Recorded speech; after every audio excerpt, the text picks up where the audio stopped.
UFC middleweight, Eryk Anders. What's going on, Eryk? Now you have a fight going on, on May 16th in Jacksonville, Florida.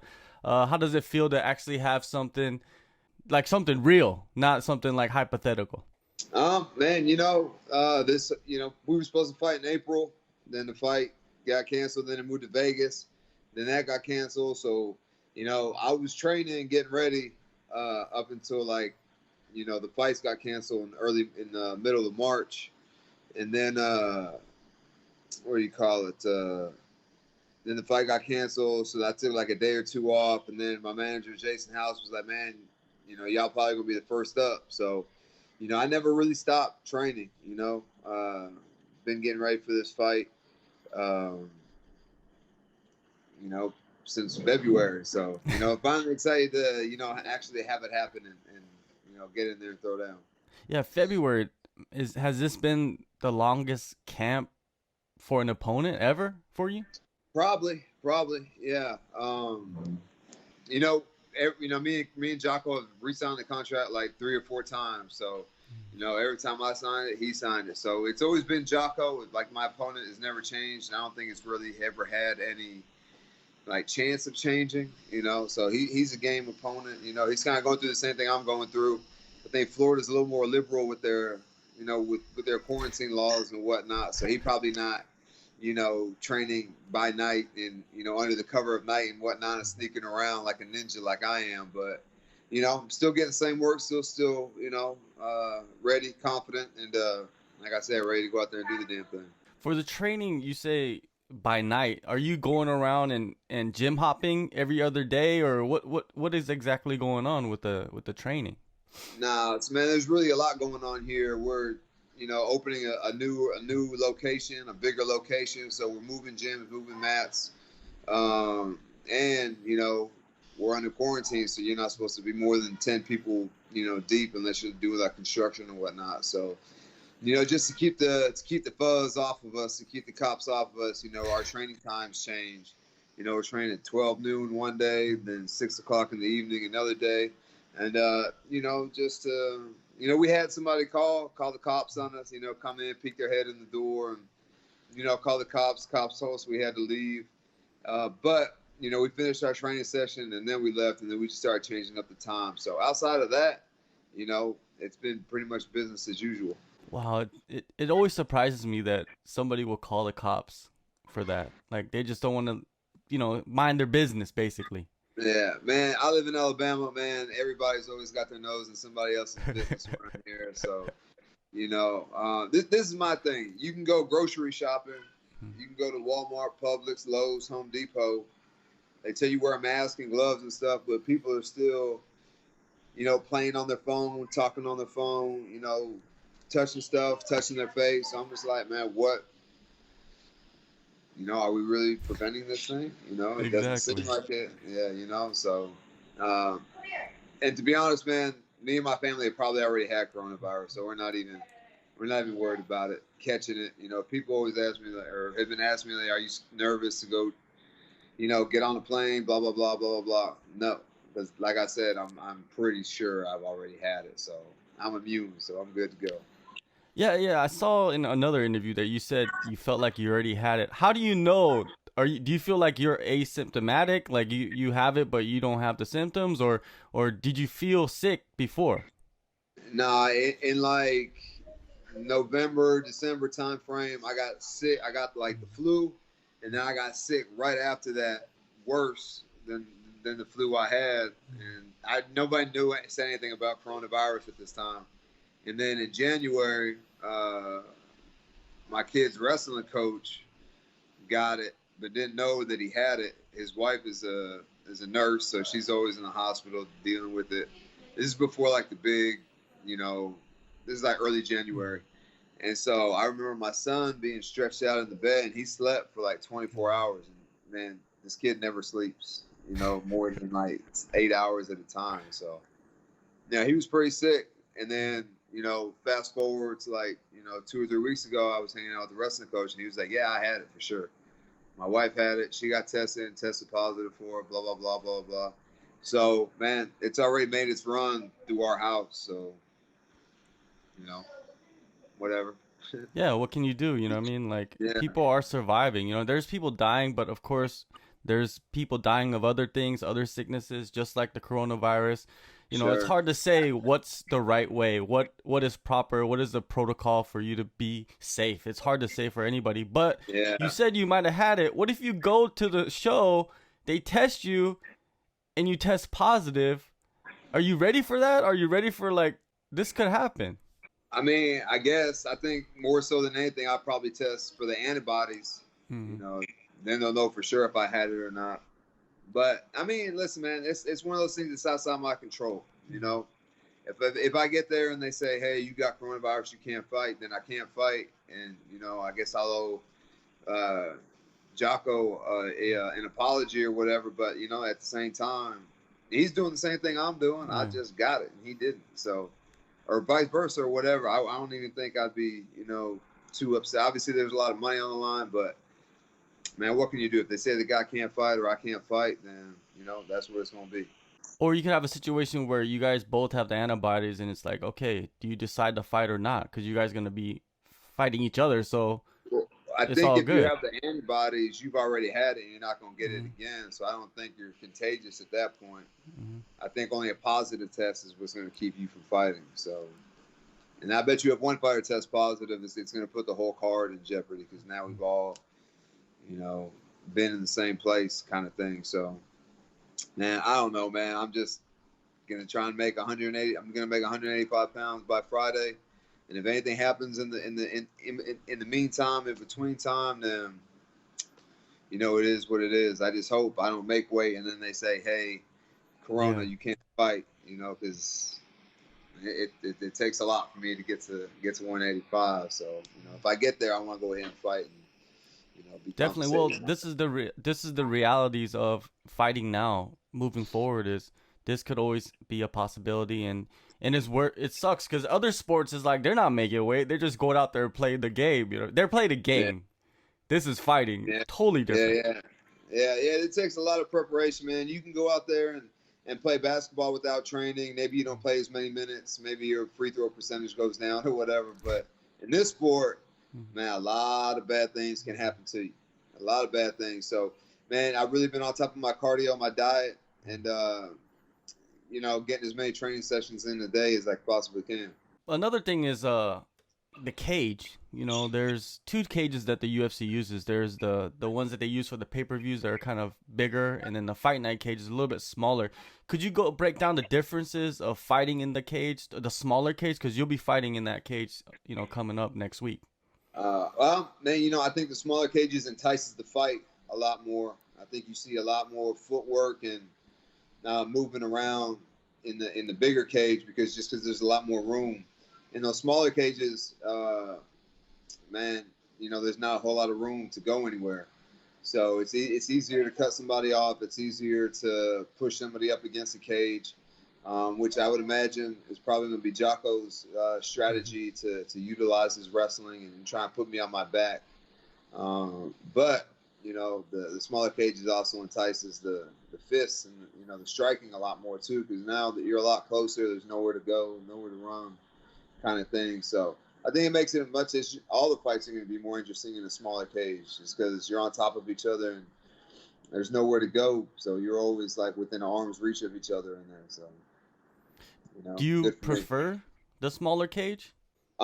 Yeah, especially fighting a smaller, faster guy like Jocko. You know, there's not as much room for him to, you know, cut angles and move around and stuff. So I think it'll be easier to cut him off, and it's going to make him come to me to wrestle versus you know me like when I fought Machida, I had to like go get him, go chase him, you know, go after him. There's not going to be a whole lot of room to move around in there. Your training, we talked about that, but who have been the main guys you've been working with? You know, sneaking around like a ninja. Yeah, you know, well, Walt's the main event. Mhm. Walt Harris, so you know he's always a great training partner, and he's a lefty. Jocko's a lefty. The lefties are hard to come by, especially guys. Now, I would venture to say that Walt has the fastest hands, probably from middleweight up. You Mhm. know, he's just it's unreal his hand speed for a guy that big. So I'm getting a lot of good looks. Even though he's a bigger guy, man, it's hard to duplicate speed, you know. So I think I got a lot of good training there. Julian Marquez is out here working. You know, he's a big middleweight wrestler. So, and then, you know, we have our stable of local guys here that haven't made it yet, but are on the way to making it to the big show. And you'll hear about these guys here in the near future. It's great to see the guys coming up in your area. They're willing to come in and help you out. You know what I mean? Because everybody can make an excuse for not training and just be like, "Hey, Sure. I can't train because there's the virus going around." Nah, man, knowing everybody's been training, and you know, all the guys in the gym, man, they work all day, moving the gym, laying mats, you know, painting, you know, doing construction type stuff. But still, whenever it's time to train, they're always there and they give, you know, 100% effort. So, man, it's a real tight knit group of people we have here. You know, maybe not like an Extreme Couture, you know, don't have the names of like Extreme Couture or Fortis or, you know, big gyms like that. But man, we got guys that are just as talented, a little bit younger, and you know, just give them some time and they're gonna make it. All right. Well, Jacksonville is not too far from Alabama. Are you gonna drive or fly? I'm getting on a plane, man, especially cutting weight. And then on the way back, like you never know how the fight's gonna go. Like you can still win and still have to go to the hospital. You know, I think it's like a 7-8 hour drive, 6 hour drive to Jacksonville. Man, I'm not trying to drive 6 hours if I get, you know, my leg chopped out from underneath me. I couldn't imagine driving 6 hours after that Khalil Roundtree fight.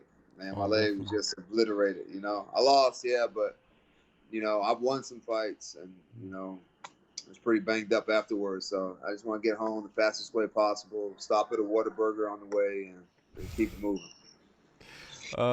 Who are you taking with you? I don't know the protocol right now. I heard that UFC is gonna allow 3 cornermen each, or is it 2 cornermen? I don't know. I get 3, and the main event gets 4. Okay. So I'm bringing some guys from the gym who have been training. You know, I kind of like to reward those guys, and you know, for showing up, training, helping me get better. You know, I think it's a reward to go on the trip, be at the UFC. You know, BK side at the fight. Help me prepare, get ready, cut weight. You know, go through all the motions, and you know, go out there and watch your friend fight. You know, I think that's. You know, if I wasn't in the UFC and I had a teammate in the UFC, you know, I think that would be really cool. You know, to you know, go hang out and around.